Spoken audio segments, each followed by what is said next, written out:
शासक और इमारतें। चित्र एक कुतुब मीनार के पहले छज्जे को प्रदर्शित करता है। कुतुबुद्दीन ऐबक ने लगभग 1199 में इसका निर्माण करवाया था।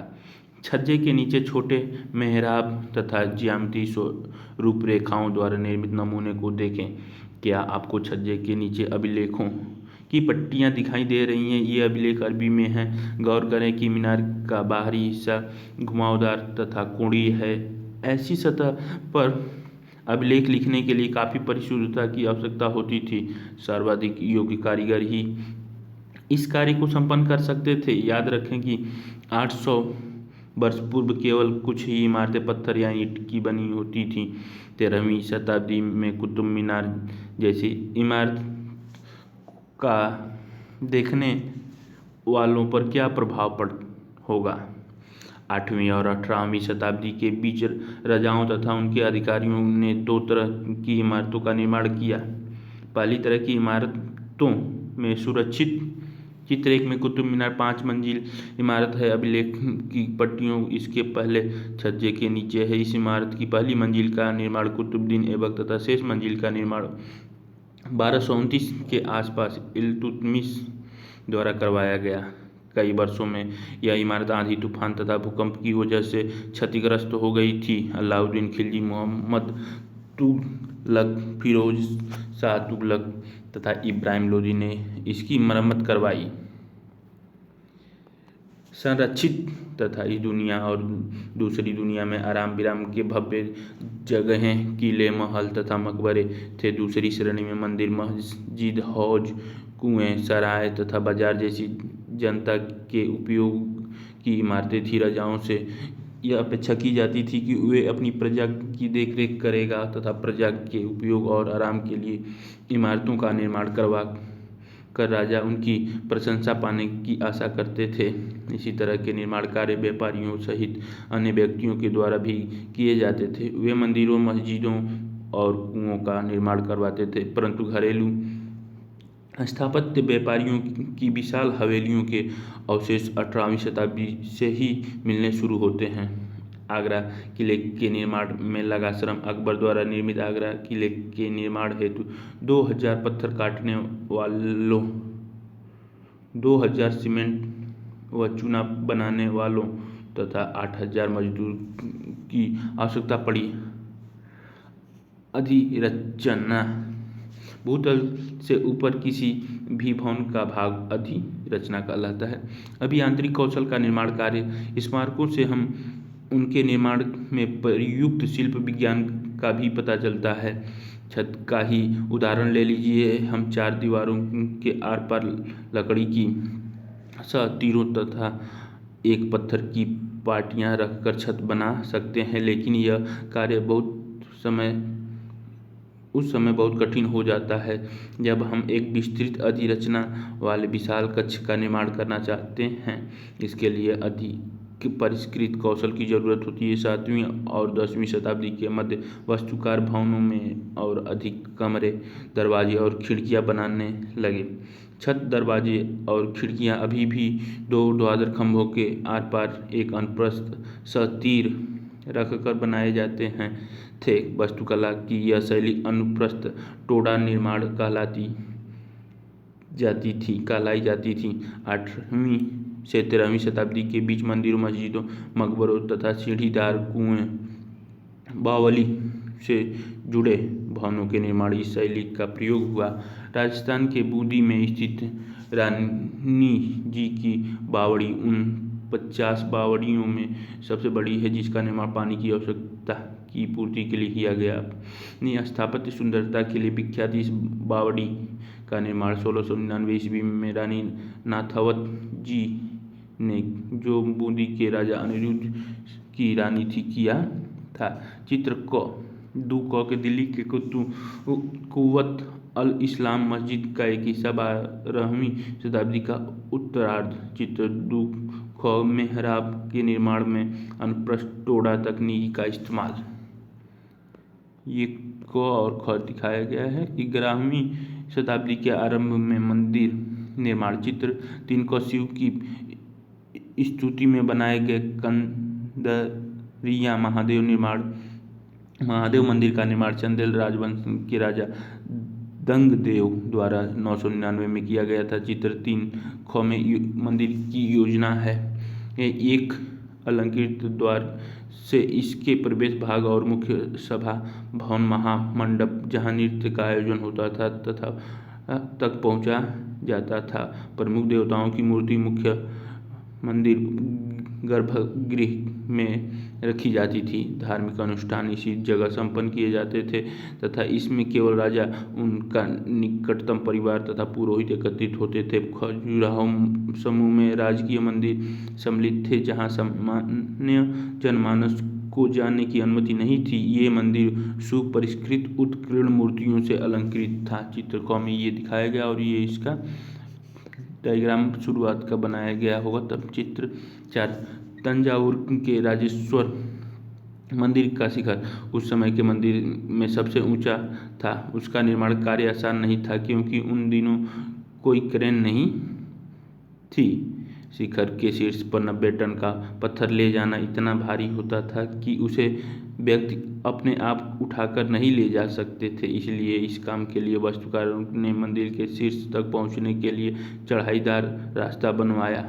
रोलर द्वारा भारी पत्थरों को इस रास्ते से ऊपर ले जाया गया। इस काम के लिए 4 किलोमीटर से ज़्यादा लंबा तथा तैयार पथ किया जाता था जिसकी चढ़ाई बहुत खड़ी न हो। मंदिर बन जाने के बाद इसे गिरा दिया गया, लेकिन उस क्षेत्र के लोगों ने मंदिर निर्माण के अनुभव को काफ़ी लंबे समय तक याद रखा। आज भी मंदिर के पास के एक गांव को चिल्लू पल्लम कहा जाता है जिसका शाब्दिक अर्थ है चढ़ाईदार रास्ते का गांव। दो मंदिरों के शिखर में आप क्या अंतर देखते हैं? क्या आप यह समझ सकते हैं कि राजेश्वर मंदिर का शिखर कंदरिया महादेव मंदिर के शिखर से 2 गुना ऊंचा है? 12वीं शताब्दी में 2 प्रौद्योगिकी एवं शैली संबंधी परिवर्तन दिखाई पड़ने लगते हैं। पहला, दरवाजों और खिड़कियों के ऊपर अधिरचना का भार कभी कभी मेहराबों पर डाल दिया जाता था। वस्तुकार रूप था। चित्र 2 क व 2 ख की तुलना चित्र 5 क और 5 ख से करें। चित्र 5 क मेहराब के विशुद्ध रूप। मेहराब के मध्य में डाट अधिरचना के भार को मेहराब की आधारशिला पर डाल देती थी। चित्र 5 ख मेहराब के विशुद्ध रूप में अलाई दरवाजे के मेहराब प्रारंभिक 14वीं शताब्दी के कुव्वत अल इस्लाम मस्जिद दिल्ली। चित्र 6 आगरा किले में जल द्वारा निर्माण को दिखाती एक चित्रकारी, इसे अकबरनामा से लिया गया। 2 निर्माण कार्य में चूना पत्थर सीमेंट का प्रयोग बढ़ गया। यह उच्च श्रेणी के सीमेंट होती थी जिसमें पत्थर के टुकड़े के मिलाने से कंक्रीट बनती थी। इसकी वजह से विशाल ढांचों का निर्माण सरलता और तेजी से होने लगा। चित्र 6 में निर्माण स्थल पर एक नज़र डालें। बताइए कि मजदूर क्या कर रहे हैं, कौन से औजार दिखाए गए हैं तथा पत्थर को ढोने के लिए किन साधनों का प्रयोग किया गया है। मंदिर, मस्जिदों और हौज का निर्माण। मंदिरों और मस्जिदों का निर्माण बहुत सुंदर तरीके से किया जाता था क्योंकि वे उपासना के स्थल थे।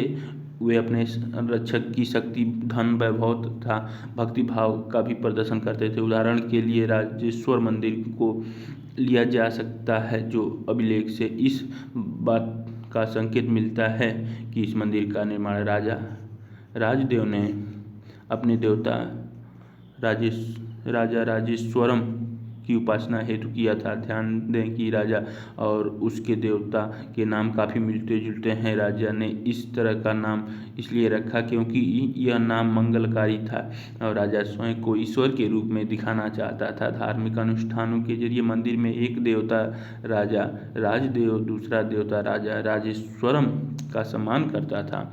एक शाही वास्तुशिल्पी मुगल बादशाह शाहजहां के इतिहासकार ने शासकों को साम्राज्य व धर्म की कार्यशाला का वास्तुशिल्प बताया है। सभी विशालतम मंदिरों का निर्माण राजाओं ने ने करवाया था। मंदिर के अन्य लघु देवता शासकों के सहयोगी तथा अधीनस्थों के देवी देवता थे। यह मंदिर शासकों और उसके सहयोगी द्वारा शासकीय विश्व का एक लघु रूप ही था। जिस तरह से वे राजकीय मंदिरों में इकट्ठे होकर अपने देवताओं की उपासना करते थे, ऐसा प्रतीत होता था कि मानो उन्होंने देवताओं के न्यायप्रिय शासक को पृथ्वी पर ला दिया हो। मुसलमान सुल्तान तथा बादशाह स्वयं को भगवान के अवतार होने का दावा तो नहीं करते थे, किंतु फारसी दरबारी इतिहासों से सुल्तान का वर्णन अल्लाह की परछाई के रूप में हुआ है। दिल्ली की एक मस्जिद से अभिलेख से पता चलता है कि अल्लाह ने अलाउद्दीन को चित्र 7 में अपनी नई राजधानी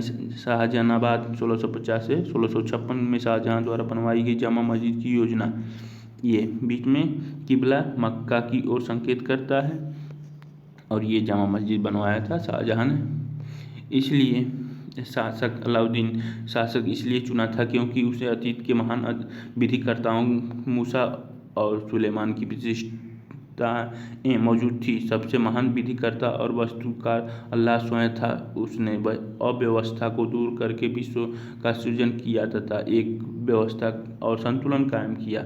जल का महत्व। फारसी शब्द आबाद और आबादी आब शब्द से निकले हैं, जिसका अर्थ पानी। आबाद शब्द उस जगह के लिए इस्तेमाल होता है जहाँ बसावट हो। इसका एक अन्य अर्थ खुशहाली भी है। आबादी का अर्थ जनसंख्या एवं समृद्धि दोनों ही है। सत्ता में आने पर प्रत्येक राजवंश के राजा ने शासक होने के अपने नैतिक अधिकारों पर और जोर डाला। उपासना के स्थानों के निर्माण ने शासकों को ईश्वर के साथ अपनी घनिष्ठता संबंध की उद्घोषणा करने का मौका दिया। ऐसी उद्घोषणाएं तेजी से बदलती राजनीति के संदर्भ में महत्व ग्रहण कर लेती थीं। शासकों ने विद्वान तथा धर्मनिष्ठ व्यक्तियों को भी आश्रय प्रदान किया और अपनी राजधानियों तथा नगरों को महत्वपूर्ण सांस्कृतिक केंद्र के रूप में परिवर्तन करने के प्रयास किया। इन सब से उन शासक तथा राज्य को ख्याति मिली। व्यापक समझ यही थी कि न्यायप्रिय राजा का राज ऐसा होगा जहाँ खुशहाली होगी और जहाँ पर्याप्त वर्षा होगी। इसी तरह हौजों और जलाशयों के निर्माण द्वारा बहुमूल्य पानी उपलब्ध कराने के कार्य की बहुत प्रशंसा की जाती थी। सुल्तान इल्तुतमिश ने दिल्ली अक्वान के एकदम निकट एक विशाल तालाब का निर्माण करके व्यापक सम्मान प्राप्त किया। इस विशाल जलाशय को हौज सुल्तानी अथवा राजा का तालाब कहा जाता था। क्या आप इसे अध्याय 3 के मानचित्र 1 में ढूंढ सकते हैं। शासक प्रायः सामान्य लोगों के लिए बड़े और छोटे हौजों और तालाबों का निर्माण करवाते थे। कभी कभी वे किसी मंदिर मस्जिद चित्र 7 में जामा मस्जिद के छोटे हौज पर ध्यान दें तथा गुरुद्वारे सिख के खों के एकत्रित होने और उपासना के स्थल चित्र 8 का एक हिस्सा होते थे। ये हरमंदिर साहिब स्वर्ण मंदिर और उसका पवित्र सरोवर अमृतसर। राजा मंदिरों का निर्माण अपनी शक्ति, धन संपदा और ईश्वर की प्रतिनिष्ठा को प्रदर्शन हेतु करते थे। ऐसे में यह बात आश्चर्यजनक नहीं लगती कि जब उन्होंने एक दूसरे के राज्यों पर आक्रमण किया तो उन्होंने प्रायः ऐसी इमारतों पर निशाना साधा। 9वीं शताब्दी के आरंभ में जब पांड्यान राजा श्री बल्लभ ने श्रीलंका पर आक्रमण कर राजा सेन प्रथम 831 से 851 को पराजित किया था। इसके विषय में बौद्ध भिक्षुक और इतिहासकार धम्म कीर्ति ने लिखा कि सारी बहुमूल्य चीज़ों वह ले गया। रत्नमहल में रखी स्वर्ण की बनी बुद्ध की मूर्ति और विभिन्न मठों में रखी सोने की प्रतिमाओं, इन सभी को उसने जब्त कर लिया। सिंहली शासक के आत्माभिमान को इससे जो आघात लगा था उसका बदला लिए जाना स्वाभाविक था। अगले सिंहली शासक सेन द्वितीय ने अपनी सेनापति को पांड्यान की राजधानी मदुराई पर आक्रमण करने का आदेश दिया। बौद्ध इतिहासकार ने लिखा है कि इस अभियान में बुद्ध की स्वर्ण मूर्ति को ढूंढ निकालने तथा वापस लाने हेतु महत्वपूर्ण प्रयास किए गए। मुगल चित्र 9 में मुगल चारबाग। हुमायूं के मकबरे की चारबाग, दिल्ली 1562 से 1571। इसी तरह 11वीं शताब्दी के आरंभ में जब चेल राजा राजेंद्र प्रथम ने अपनी राजधानी में शिव मंदिर का निर्माण करवाया था तो उसने पराजित शासकों से जब्त की गई उत्कृष्ट प्रतिमाओं को इसे से भर दिया। एक अधूरी सूची में निम्न चीज़ों सम्मिलित थी: चालुक्यों से प्राप्त एक सूर्य पीठिका, एक गणेश मूर्ति तथा दुर्गा की कई मूर्तियाँ, पूर्व चालुक्यों से प्राप्त एक नंदी मूर्ति, उड़ीसा के कलिंग से प्राप्त वैभव शिव का एक रूप तथा भैरवी का एक प्रतिमा तथा बंगाल के पालों से प्राप्त काली मूर्ति।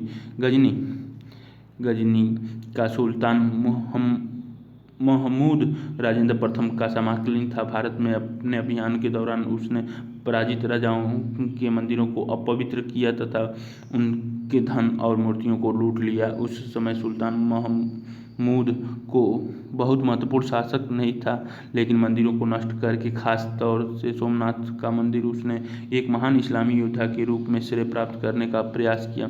मध्य युगीन राजनीति संस्कृति में ज़्यादातर शासक अपने राजनीतिक बलों व सैनिक सफलता का प्रदर्शन पराजित शासकों के उपासना स्थलों पर आक्रमण करके और उन्हें लूट कर करते थे। कश्मीर के शालीमार बाग में सीढ़ीदार चार बाग 1620 से 1634 में, ये लाल महल बरी में चार बाग के तटीय बाग के रूप में अपनाया गया 1637 में। राजेंद्र प्रथम और महमूद गजनी की नीतियों किन रूपों में समकालीन समय की देन थी और किन रूपों में ये एक दूसरे से भिन्न थे? बाग, मकबरे और किले मुगलों के अधीन वास्तुकला और अधिक जटिल हो गई।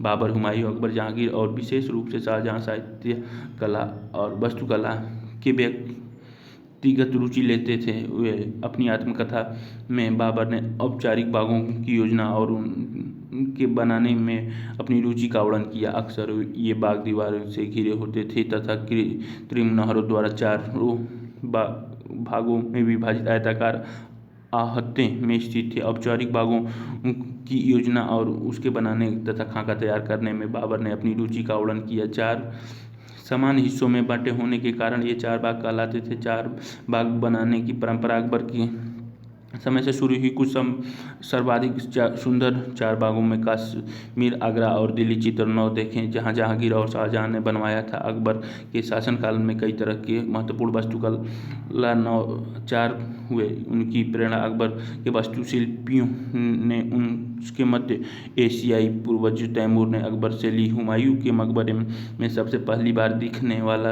केंद्रीय गुंबद, जो बहुत ऊंचा था और ऊंचा मेहराबदार प्रवेश द्वार तक, मुगल वास्तुकला के महत्वपूर्ण रूप बना गया है।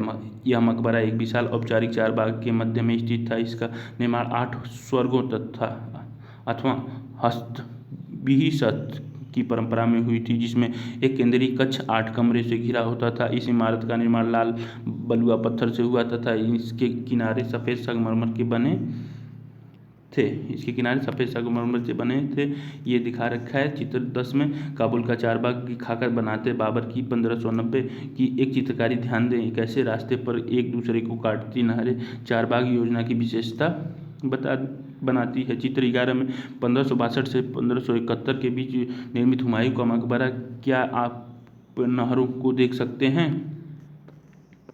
दिल्ली में दीवान-ए-आम के सिंहासन का सज्जा, जिसका निर्माण 1648 ईस्वी में पूरा किया गया था।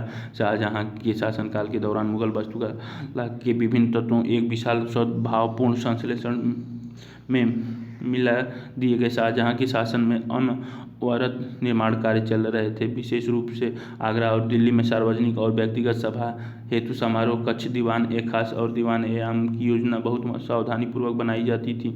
एक विशाल आंगन में स्थित ये दरबार चिहिल सुतनू अथवा 40 खंभों के सभा भवन भी कहलाते थे। शाहजहां के सभा भवन विशेष रूप से मस्जिद से मिलते जुलते बनाए गए थे। उसका सिंहासन जिस मंच पर रखा था उसे प्रायः किबला नमाज के दौरान मुसलमानों के सामने की दिशा कहा जाता था, क्योंकि जिस समय दरबार चलता था उस समय प्रत्येक व्यक्ति उस ओर मुँह करके बैठता था।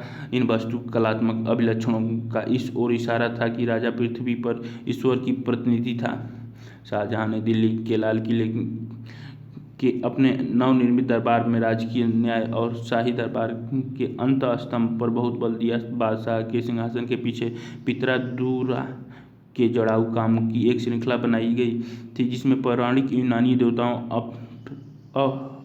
ऑर्फियस को बीड़ा बजाते हुए चित्रित किया गया था। ऐसा माना जाता है कि ऑर्फियस का संगीत आक्रामक पितरा दूरा उत्कीर्ण संगमरमर अथवा बलुआ पत्थर का रंगीन ठोस पत्थर को दबाकर बनाए गए सुंदर तथा अलंकृत नमूने जानवरों को भी शांत कर सकता था और वे शांतिपूर्ण एक दूसरे के साथ रहने लगते हैं। शाहजहां के सार्वजनिक सभा भवन का निर्माण यह सूचित करता है कि न्याय करते समय राजा ऊंचे और निम्न सभी प्रकार के लोगों के साथ समान व्यवहार करेगा और सभी सद्भाव के साथ रह सकेंगे। शासन के आरंभिक वर्षों में शाहजहां की राजधानी आगरा थी। इस शहर में विशिष्ट वर्गों ने अपने घरों का निर्माण यमुना नदी के तट पर करवाया था। इनका निर्माण चार बाग की रचना के ही समान औपचारिक बागों के बीच में हुआ था। चार बाग की योजना के अंतर्गत ही अन्य तरह के बाग भी थे जिन्हें इतिहासकार नदी तट बाग कहते हैं। इस तरह के बाग में निवास स्थान चार बाग के बीच में स्थित न होकर नदी तट के पास बाग के बिल्कुल किनारे पर होता था। शाहजहां ने अपने शासन में भव्यात्मक वास्तुकलात्मक उपलब्धि ताजमहल के नक्शे में नदी तट बाग की योजना अपनाई। यह सफ़ेद संगमरमर का मकबरा नदी के तट के एक चबूतर पर तथा बाग इसके दक्षिण में बनाया गया था। नदी पर सभी अभिजातों को पहुंच पर नियंत्रण हेतु शाहजहां ने इस वास्तुकलात्मक रूप को विकसित किया। दिल्ली में शाहजहानाबाद में उसने जो नए शहर निर्मित करवाया उसमें शाही महल नदी पर स्थित था। केवल विशिष्ट कृपा प्राप्त अभिजातों जैसे सबसे बड़े बेटे दारा शिकोह को ही नदी आगरा का ताजमहल निर्माण 1643 में पूरा हुआ। ताजमहल ये यमुना नदी बगल से गई है। एक चित्र 14 में एक नक्शे में आगरा के नदी तट बाग शहर के पुनर्कल्पित दृश्य। ध्यान दें कि कैसे यमुना के दोनों तटों पर अभिजातों के बाग महल स्थित है। ताजमहल बाईं ओर है। चित्र 15 में दी गई दिल्ली के शाहजहां बाग की योजना की तुलना आगरा की योजना से करें। चित्र 15 में यमुना नदी 1850 शाहजहानाबाद का एक नक्शा। बादशाह का निवास कहाँ है। शहर काफ़ी घना बसा हुआ लगता है, लेकिन क्या आपको यहाँ कई बड़े बाग भी दिखाई देते हैं। क्या आप मुख्य मार्ग और जमा मस्जिद ढूंढ सकते हैं तक पहुँच मिलती थी। अन्य सभी को अपने घरों का निर्माण यमुना नदी से दूर शहर में करवाना पड़ता था। क्षेत्र व साम्राज्य 8वीं और 18वीं शताब्दी के बीच जब निर्माण संबंधी गतिविधियों में बढ़ोतरी हुई तो विभिन्न क्षेत्रों के बीच विचारों का भी पर्याप्त आदान प्रदान हुआ। एक क्षेत्र में परंपराएं दूसरे क्षेत्र द्वारा अपनाई गई। उदाहरण के लिए विजयनगर में राजाओं को गजशालाओं पर बीजापुर और गोलकुंडा जैसी आसपास की सल्तनत की वास्तुकलात्मक शैली का बहुत प्रभाव पड़ा। अध्याय 6 देखें। मथुरा के निकट स्थित वृंदावन में बने मंदिरों का वास्तुकलात्मक शैली फतेहपुर सीकरी के मुगल महलों से बहुत मिलती जुलती थी। विशाल साम्राज्य के निर्माण के विभिन्न क्षेत्रों को उनके शासन के अधीन ला दिया। इस कलात्मक रूपों व वास्तुकलात्मक शैलियों के पर संसेचन